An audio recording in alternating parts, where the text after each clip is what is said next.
कैसे होगी ना, नौकरी कैसे मिलेगी?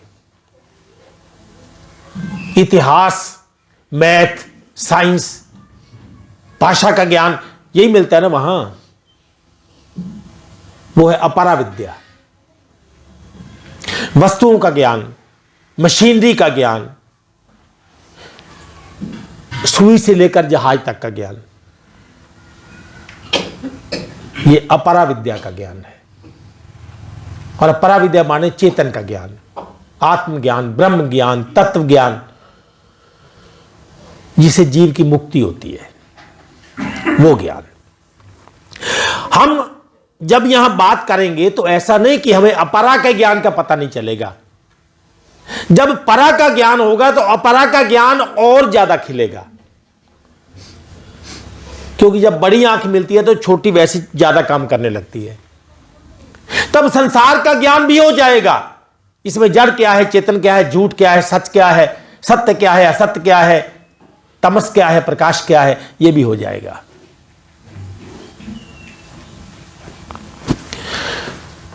अब यह सब किसके माध्यम से होगा? जितना भी हम इन 6 दिनों में, 7 दिनों में बात करेंगे तो किसके माध्यम से होगा? 2 इंद्रियां विशेष रूप में काम करती हैं। यहां जब आप हॉल में बैठे होंगे तो आपकी 2 इंद्रियां विशेष रूप से कार्य करेंगी। 2 ज्ञान इंद्रियां, एक आंख, एक कान, देखने वाला, सुनने वाला। इसके माध्यम से शब्द आपके अंदर उतरते जाएंगे, फिर आपकी बुद्धि उन पर विचार करेगी, क्या सच है, क्या झूठ है। ऐसा ही होता है ना। भाषा के ज्ञान कैसे प्राप्त करते हैं? स्कूल कॉलेज में ज्ञान कैसे लेते हैं? ऐसे ही तो लेते हैं। किताब को देखना, आंख से पढ़ना, कान से सुनना, और फिर बुद्धि उसका निश्चय करती है। शब्दों के माध्यम से, भाषा के माध्यम से, हम शब्दों और भाषा के माध्यम से बात करेंगे। आपको याद होगा, परमात्मा को आप शब्द बोलते हैं, परमात्मा शब्द है। तो क्या ये वाला, ये का, खा, गा, तो फिर वो कौन सा शब्द है जिसके बारे में हमारे धर्म ग्रंथों में कहा गया, शब्दे धरती, शब्दे आकाश, शब्दे शब्द भया प्रकाश, कि शब्द ने धरती को बनाया, शब्द ने आकाश को बनाया, सगली सृष्टि शब्द के पाछे, नानक शब्द कटे कटाछे। ये संसार भी शब्द से बना है।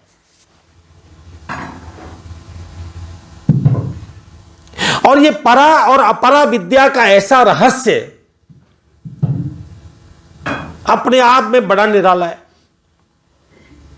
हैरान करने वाला है, आश्चर्यचकित करने वाला है।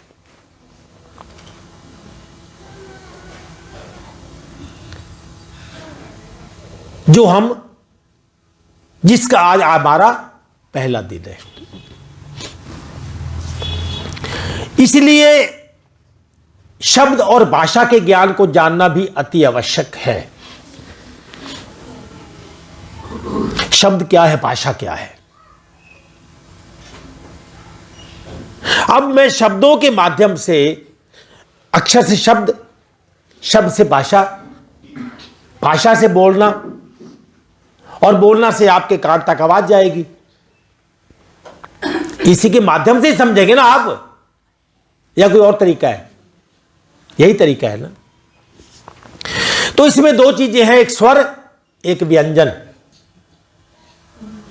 एक स्वर, स्वर पता है क्या? स्वर वावल बोलते हैं आप उनको। एक स्वर, एक व्यंजन। तो दोनों का मिलन होगा, उससे भाषा का निर्माण होगा, और भाषा को इस कंठ के माध्यम से बोला जाएगा। अब यह कंठ भाषा को कैसे बनाता है? ये शब्द यहां से जब निकलते हैं तो इसको बैखरी बानी बोलते हैं, बैखरी बानी, क्योंकि ये बिखरते हैं बाहर। किसमें? वायुमंडल में।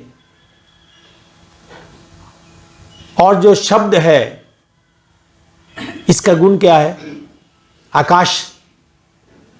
अगर ये आकाश ना हो तो शब्द फैल नहीं सकते, बेकरी हो नहीं सकते। ये मान लो कोई यहां पे अब आकाश में वायु ना हो तो ये शब्द काम नहीं करेंगे। आप यहां से जाके गूगल खोजना, अगर आपको चांद पर भेजा जाए, आकाश तो है पर वायु का दबाव नहीं है, वायु नहीं वहां पे, तो मान लो आपस में आपने चांद पर बात करनी हो तो कैसे करेंगे? चांद पर आपने बात करनी हो तो कैसे करेंगे? क्योंकि वहां वायु नहीं है। आप जोर लगाओ, शब्द बाहर नहीं निकलेंगे, नहीं निकलेंगे शब्द। आप वहां ऐसे वार्ता नहीं कर सकते चांद पे। जैसे मैंने कहा और कैसे हो, आपने कहा जी ठीक हूं जी, नमस्कार बोले नमस्कार, तो ऐसे वहां बात नहीं होगी आपकी। ये यही हो सकती है। आकाश, वायु, अब ये भौतिक तत्व है। तो आकाश वायु का संपर्क सीधा कान से किया गया। तो कान में एक शक्ति है जो शब्दों को पकड़ती है और फिर यहां से सुनते हैं और फिर ये बुद्धि को जाते हैं, बुद्धि निश्चय करती है, फिर उसके बदले में कर्म इंद्री ये बोलती है। अब जैसे जैसे मैं बोलूंगा तो आप सुन के विचार करते हो ना, तो ये विचार कहां चलता है, इसका भी ज्ञान है, इसका भी ज्ञान है। तो अपरा विद्या की बजाय परा विद्या जो है वो थोड़ी गहरी है। पर संसार का ज्ञान लेना हो, मान लो अपरा विद्या का ज्ञान लेना हो, तो आपको केवल बीए करने में कितने साल लगेंगे? केवल बीए करने में 14-15 साल, इतने लगेंगे कि नहीं? 16-17 साल लगा लो, तो 16-17 साल में केवल बीए होगा, पूरा ज्ञान नहीं मिला, अभी एमए बाकी है। परंतु पराविद्या गहरा होने के बावजूद भी अगर इस पे 1 महीना लगा लिया जाए ना तो पूरे संसार का ज्ञान हो जाएगा। श्री कृष्ण जी ने कहा है कि ये ऐसा ज्ञान है अर्जुन, जिसको जानने के बाद कुछ भी जानना शेष रह ही नहीं जाता। कबीरदास जी ने कहा, जो जहे एके जानिया तो जानो सब जान। एक को जाना सबको जाना, जो जहे एक ना जानिया तो सब ही जान अजान। तो जो जहे एक ना जानिया तो बहु जाने क्या होए, एके ते सब होते हैं बहु ते एक ना होए। अब देखो, जब मैं ये श्लोक बोल रहा था ना, तो मैंने आंख और कान की बात की थी ना, तो जब ये 2 अंदर आए ना तो आपका आधा ध्यान बट के उधर चला गया। आपने देखा, आप टेक्निक सीख रहे थे, ये कैसे चलेंगे, पांव से कैसे चलते, मुझे तो आता नहीं है, तो टेक्निक सीख रहे थे सारे। वृत्ति गई, वृत्ति शब्दों की ओर से हटी या ये हट गए, तो बाद में पूछते वो दोबारा बताना क्या बोला था, पूछते हैं कि नहीं? तो क्यों पूछते हैं? कान तो खुले ही थे, वृत्ति गायब। तभी कहा वृत्तियों को बना के रखना, इनको पकड़ के रखना। बोला तेरी बहुत मानी, अब 6 दिन तो मेरी मान बस। कोई आए जाए कहां से, इनको यह पता नहीं होना चाहिए मेरे साथ कौन बैठा है। आपके आस पड़ोस में कौन है, ध्यान छोड़ दो एक बार, अपने तक सीमित, अपने में डूब जाओ बस, तभी ज्ञान की प्राप्ति होती है। थोड़ा प्रेम से बोली परमपिता परमेश्वर की सुबह से शाम तक आपस में बात करते हैं ना, तो शब्दों के माध्यम से ही करते हैं। पर हैरानी की बात यह है कि जब हम बात करते हैं या सुनते हैं, अभी मुझे इसका ही ज्ञान नहीं है कि बात करता कौन है, सुनता कौन है, समझता कौन है, और बात सुनने के बाद जो भी हम क्रिया करते हैं या उत्तर देते हैं, उसका विधान क्या है, ये चलता कैसे है। तो मानो अभी तक मुझे बातचीत करते हुए किसी को 40 साल हो गए, किसी को 60 साल हो गए, किसी को 70 साल हो गए, बुजुर्ग हो गया, पर अभी तक ये पता नहीं चला ये बात आती कहां से है। अभी मुझे इसका ज्ञान नहीं हुआ। इससे बड़ी हैरानी की बात और क्या होगी कि जिस बातचीत का मुझे 40 वर्ष का अभ्यास हो गया है, अभी तक मुझे उसका कोई अभ्यास नहीं है, जानकारी नहीं है, ज्ञान नहीं है कि मैं बात कैसे करता हूं।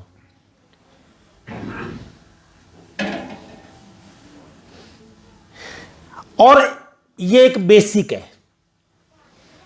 जब तक बेसिक ज्ञान नहीं होगा तब तक उस परमात्मा का ज्ञान नहीं हो सकता। अब चाहे खुशी है, चाहे गमी है, चाहे लाभ है, चाहे हानि है, चाहे कोई मर गया है या चाहे कोई पैदा हुआ है, चाहे कोई दुख की खबर है, चाहे कोई खुशी की खबर है, तो किससे सुनाते हैं? जुबान से। तो सुनते किससे हैं?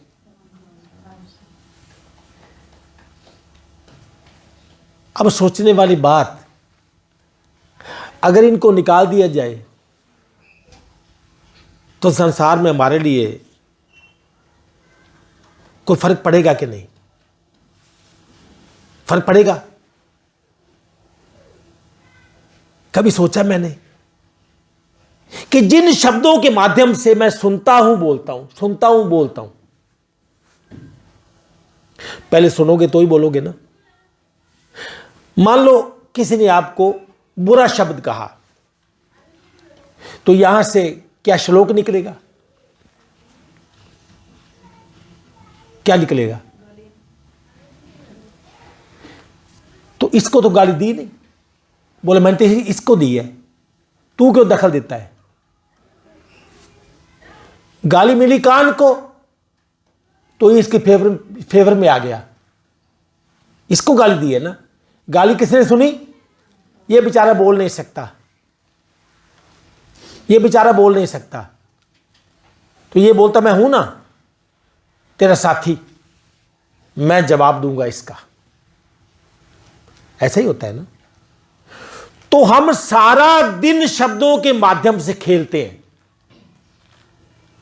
हंसी खुशी गम जो भी है, आदि आदि आदि आदि, इसी से होता है। तो या ऐसा कहा जाए कि हम अपने भाव जब किसी तक पहुंचाने हो या उसके भाव अपने अंदर लाने हो, तो उसका माध्यम शब्द है, ऐसा कहा जा सकता है। अपने भावों को किसी तक पहुंचाना या किसी के भावों को अपने अंदर लेना, भाषा, ये शब्द यही कहलाता है ना, या कुछ और? यही है। अब यह कहा जाए कि भाषा एक ऐसी टेक्निक है, ऐसी शैली है जो मेरे अंदर के भावों को उस तक पहुंचा सकती है कि नहीं? भाषा के माध्यम से कोई अपने बुरे या अच्छे भाव मुझे दे सकता है और मैं अपने अच्छे या बुरे भाव किसी और को दे सकता हूं। ये टेक्निक है, एक कला है। ये वो सुनी कलाएं सुनिए ना, उसमें इतनी कलाएं हैं, ये भी कला एक।